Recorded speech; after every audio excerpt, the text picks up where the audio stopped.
When the messenger, bearing his ill news, arrived in the holy city of Sidrimar, the seat of the light god Sidrim's earthly power, he was forced to wait almost a day before the guards could be bothered to admit him.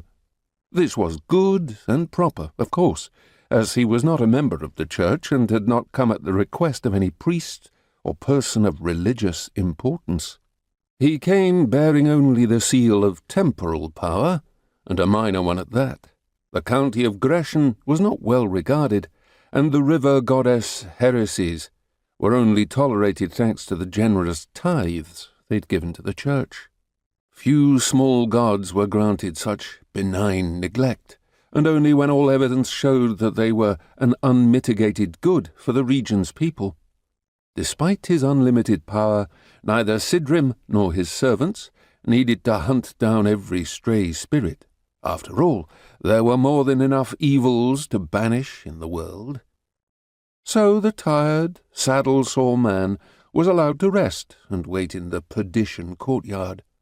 This was the outermost enclosed area, just inside the main gate. It was as nice as any place in Foravia, but compared to the rest of the holy city, it was a drab, undecorated affair, crowded with penitents and other petitioners.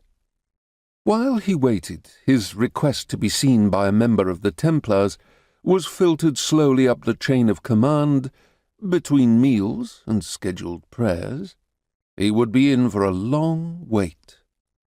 That he didn't even know enough to call them by their proper name, the Order of Purgative Flame, was no help to his case. Any of the rank-and-file members of the Order would have accepted Templar just as readily, of course. They seemed somewhat attached to the name, even if it was officially frowned on in favour of the formal title. However, they would never be the first to hear an unknown petition. Such requests were only ever passed through the priesthood for proper deliberation. The more important they were, the more priests would have to be involved in ensuring that whatever was decided was the right decision for the church. In this matter, the request of a minor noble was deemed too unimportant for the hierarchy of Purgative Flame, or even his aides. After all, what need would a country fief have for such a prestigious branch of the Sidrim's palace? Their elite forces were busy stomping out the brush fires of heresy across the country, as they always were, whether those came in the form of hedge witches or raucous bards. There were never enough of their cadres to go around.